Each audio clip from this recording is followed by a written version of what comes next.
Good morning my dear friends. आप सभी लोग को English junction by Harivansh sir पर बहुत बहुत स्वागत है।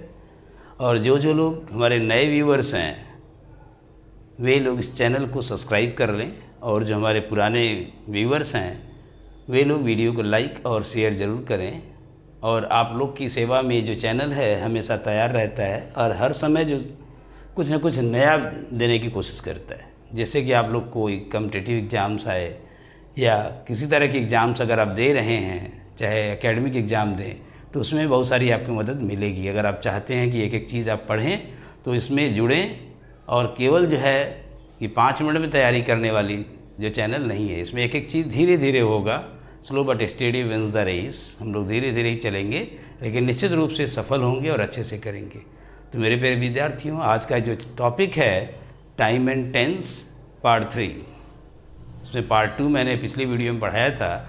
जो लोग नहीं देखे हैं उसको पार्ट 1 और पार्ट 2 इसका जाकर के देख लें, और उसके बाद पार्ट 3 देखते हैं तो तीसरा पार्ट उनको आसानी से समझ में आएगा। तो ये पार्ट 3 में जो पढ़ाया जाएगा आप लोग का प्रेजेंट कॉन्टिन्यूअस टेंस। पिछले वीडियो में हमने बताया था प्रेजेंट इंडेफिनिट टेंस, तो उसकी पहचान क्या है, किस तरह से हम उसको करते हैं। तो ये प्रेजेंट और कॉन्टिन्यूअस, जैसा कि कॉन्टिन्यूअस टेंस है, कॉन्टिन्यूअस मीन्स कार्य जारी है। कार्य जारी है, लेकिन इसका ये नहीं पता कि वो कब से जारी है, कब तक जारी रहेगा। बस कार्य चल रहा है, इतना कह सकते मैं पढ़ा रहा हूँ।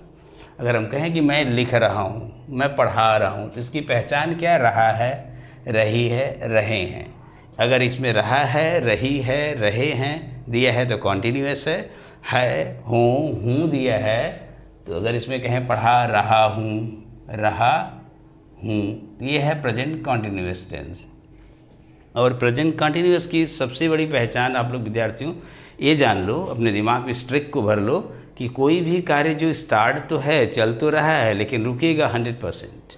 अगर वह कार्य चलेगा और कुछ देर बाद रुकेगा भी, आज नहीं तो कल रुकेगा, कल नहीं तो परसों रुकेगा, लेकिन रुकेगा ज़रूर, निश्चित रूप से रुकेगा, तो ऐसे कार्य को हम कॉन्टिन्यूअस में ज़रूर करते हैं। उसको हम इंडेफिनिट में नहीं करते हैं। इंडेफिनिट में कार्य ऐसा होता है जो अनवरत चलता रहता है, लेकिन उसके होने का टाइम निश्चित नहीं होता, तो इंडेफिनिट हो जाता है।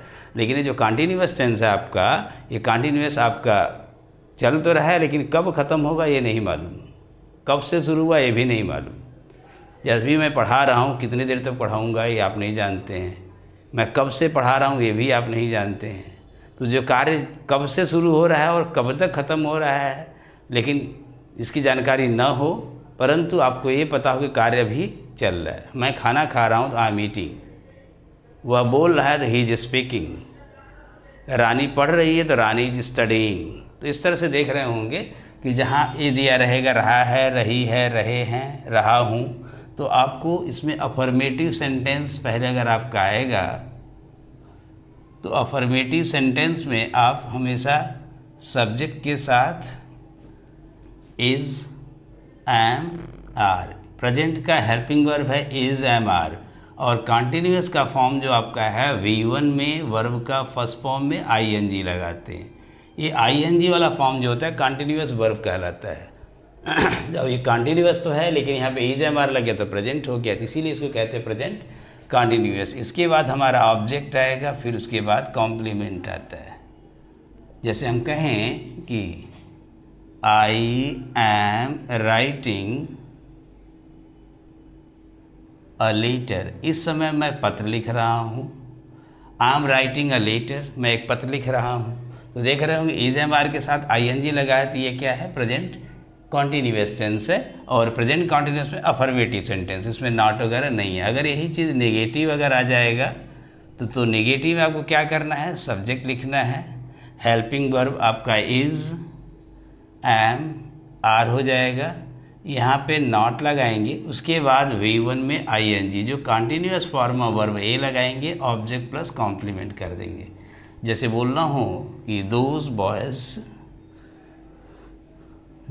Boys are not sitting here, वे लड़के यहाँ नहीं बैठे हैं। वो जहाँ बैठे हों पता नहीं, लेकिन यहाँ पर वे लोग अभी नहीं बैठे हैं। तो कार्य अभी जो इस समय जारी नहीं है, इसका जो यहाँ पे चर्चा की गई है इसकी। तो आप देखेंगे यहाँ पे आर नॉट और आईएनजी फॉर्म है। अगर यही इंट्रोगेटिव हो जाता है तो इंट्रोगेटिव आप लोग जैसा कि जानते हैं कि दो तरह के होते हैं, एक होता है क्लोज एंडेड, दूसरा होता है ओपन एंडेड। क्लोज एंडेड में एस नो टाइप के जो होते हैं, yes no type of sentence होते हैं। दूसरा होता है WH वर्ड टाइप। ये जो WH word type of sentence होते हैं, तो एस नो वाले में आपको तुरंत बस हेल्पिंग वर्ब करना है, इज, एम, आर, उसके बाद आपको सब्जेक्ट लिखना है। अगर इंट्रोनेगेटिव है तो नॉट, नहीं तो आप V1 में ING लगा दीजिए, कॉन्टिन्यूस है, ऑब्जेक्ट और कॉम्प्लीमेंट लगा के क्वेश्चन मार्क। अगर WH वर्ड है तो बस WH वर्ड लगाने के तुरंत बाद आपको हेल्पिंग वर्ब लेना है, इज, एम, आर, फिर आपको subject, continuous form of verb V1 plus ING, उसके बाद ऑब्जेक्ट और कॉम्प्लीमेंट लगा के क्वेश्चन मार्क लगा देंगे। जैसे दिया है, is he studying now, is he studying now, क्या वो अभी पढ़ रहा है। तो इस तरह से देख रहा हूँ कि क्या वो अभी पढ़ रहा है, इसका हिंदी है is he studying now means क्या वो अभी पढ़ रहा है। अगर हम कहें कि व्हाट आर यू डूइंग, आप कर क्या रहे हैं, व्हाट आर यू डूइंग, तो आप जवाब देंगे I am studying, I am playing, I am eating, या जो भी रहेगा आपका उसी के अकॉर्डिंग आप यहाँ पे जवाब दे देंगे। तो ये तो आपका पैटर्न ईजी है, जिसे आपको कौन पढ़ा रहा है, हु इज़ टीचिंग यू। तो ईजिली इसको पहचानने का सबसे अच्छा तरीका तो बच्चों के लिए ये है कि टेंस आप कैसे पहचान जाएंगे। दूसरा है, इस टेंस में क्या दिया रहेगा, जैसे नाउ दिया हो, दिस टाइम दिया हो, टुमारो दिया हो, नेक्स्ट के साथ कोई टाइम दिया हो, next year, next month, next day, next evening, जो भी रहेगा तो आगे जो है इस तरह से आप लगा देंगे। यहाँ पे कॉन्टिन्यूअस टेंस का प्रयोग करेंगे। एक तो आपकी बेसिक पहचान यहाँ पर है कि रहा है, रही से पहचान लेंगे। दूसरा आपका है कि नाउ, दिस टाइम, टुमारो दिया है, जैसे आई ईट नाउ, तो यहाँ पे गलत हो जाएगा, आई एम ईटिंग नाउ, अभी मैं खा रहा हूँ। जैसे हम कहें she is taking a bath now, she is taking a bath now, वह अभी नहा रही है। What is she doing now, she is taking a bath. जैसे दिया है my friend is living in Delhi this time, मेरा दोस्त इस समय दिल्ली में रह रहा है। तो यहाँ पे दिस टाइम देखेंगे, next morning I am coming to you, अगली सुबह मैं आपके पास आ रहा हूँ। They are living for Lucknow tomorrow, कल वे लोग लखनऊ जा रहे हैं। तो इस तरह से वर्ड देखेंगे कि जहाँ पे नाउ, दिस टाइम, टुमारो और नेक्स्ट टाइम दिया हो तो आप उसको कॉन्टिन्यूअस में कर दें तुरंत। तो ऐसे सेंटेंस को आप कॉन्टिन्यूअस में किया जा सकता है।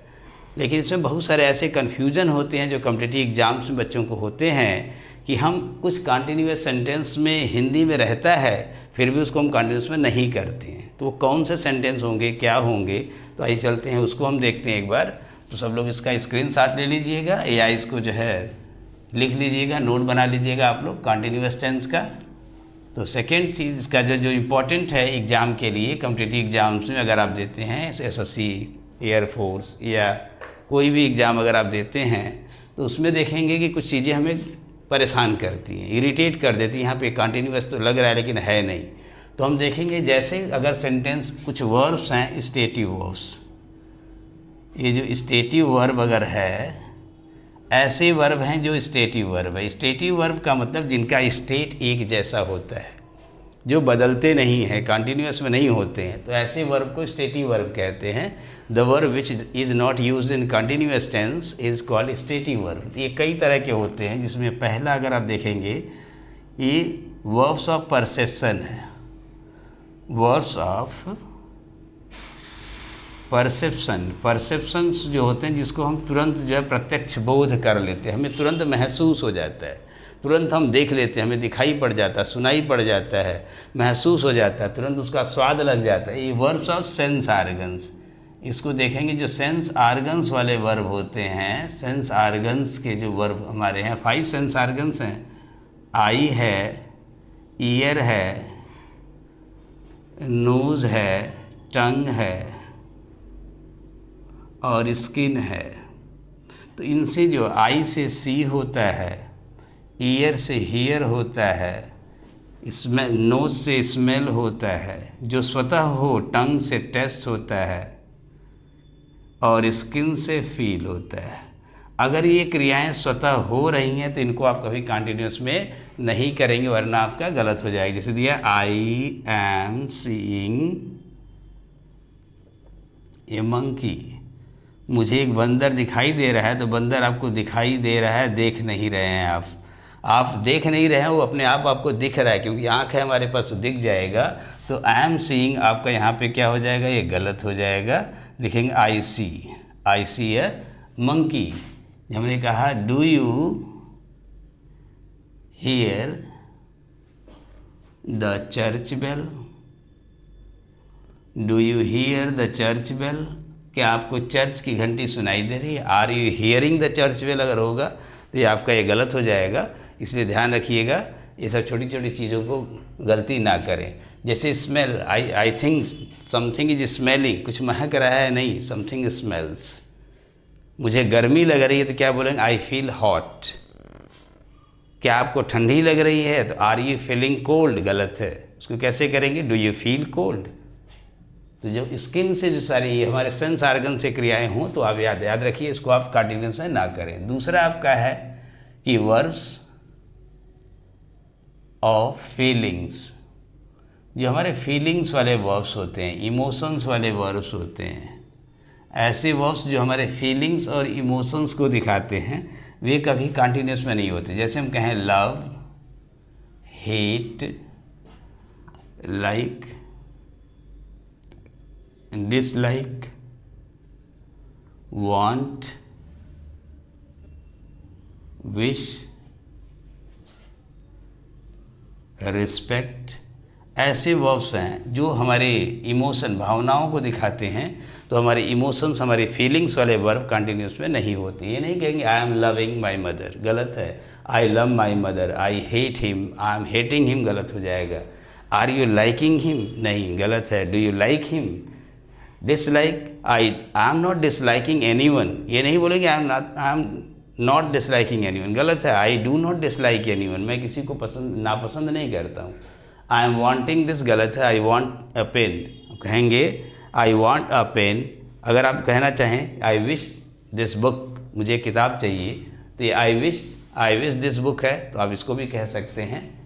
इसको आप इधर लिख लें, ये जो है विश, वॉन्ट, ये आपका love, hate, like, dislike, wish, want, respect and etcetera.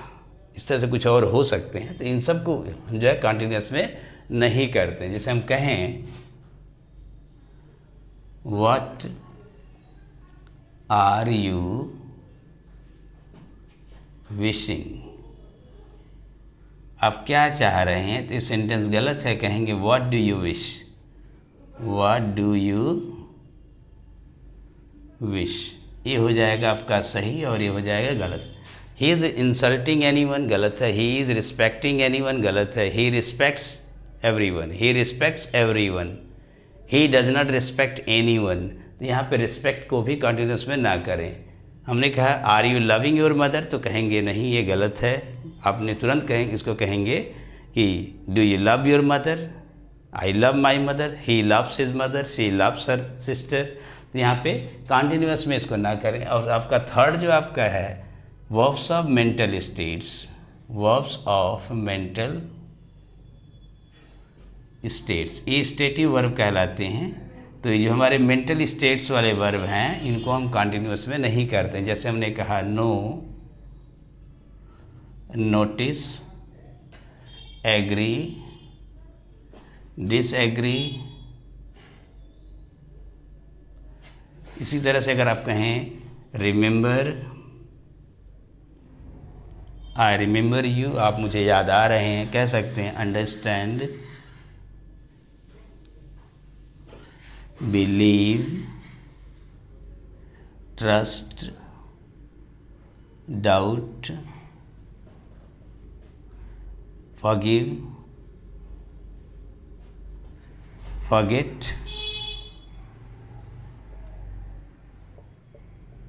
जैसे देखिए फॉरगिव है, फॉरगेट है, रिकॉग्नाइज है। इस तरह से ऐसे वर्ब हैं ये सारे एक्सेट्रा। ये वर्ब ऐसे हैं जो हमारे मेंटल स्टेट्स को दर्शाते हैं। आप लोग ये नहीं सुने होंगे I am knowing you, I am knowing you. अगर कभी सुने हो तो बताएं, ये गलत है। बोलेंगे आई नो यू, मैं आपको जान रहा हूँ या मैं आपको जानता हूँ, ये कहेंगे आई नो यू। ये वर्ब का फर्स्ट फॉर्म हो जाएगा। एज एम आर और आई एन जी के साथ ये गलत हो जाएगा। जैसे बोलना हो कि आर यू रिकॉग्नाइजिंग हिम, क्या आप उसे पहचान रहे हैं, तो ये सेंटेंस आपका गलत हो जाएगा। आप लिखेंगे डू यू रिकॉग्नाइज हिम, ये आपका सही हो जाएगा। और बहुत सारी ऐसी क्रियाएं हैं जो चलती तो रहती हैं लेकिन ख़त्म नहीं होती हैं, एंड नहीं होती हैं, उनको भी हम कभी कंटिन्यूस में नहीं करते। जैसे हमने पिछली वीडियो में बताया था the earth is moving round the sun, ये गलत है। क्या कहेंगे the earth moves round the sun. अगर हम कहें कि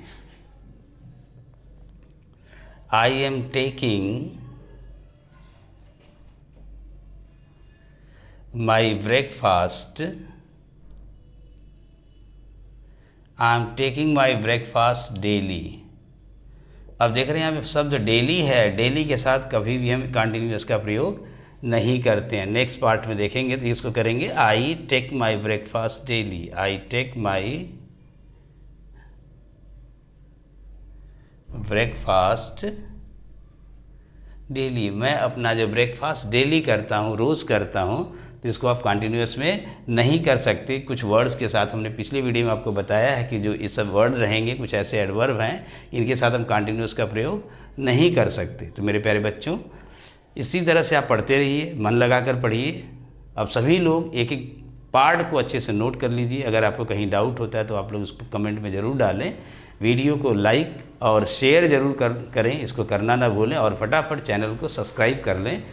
और देख रहे हैं कि हमारे बहुत सारे बच्चे ऐसे हैं जो नए नए सब्सक्राइबर बन रहे हैं, तो वे लोग ज़रूर उसको सब्सक्राइब कर लें चैनल को, जो लोग ना कर रहे हों और नहीं किए हों, क्योंकि उनको और भी नोटिफिकेशन इसी तरह के, अभी तो इम्पॉर्टेंट पॉइंट्स और आने बाकी हैं बहुत सारे। अभी इसके आगे के जो इम्पॉर्टेंट पॉइंट्स हैं उनको भी बहुत जल्दी मैं लाने वाला हूं, जिससे कि आप लोग के एग्ज़ाम आते आते बहुत सारी चीज़ें तैयार हो जाएं। तो आप लोग फटाफट चैनल को सब्सक्राइब जरूर कर लें, English junction by Harivansh sir को, और देखते रहिए इस जो चैनल को। इस चैनल पर जो वीडियो आ रहे हैं, सारे जो वीडियोस को ध्यान से पढ़ें और मन लगा कर आगे बढ़ें।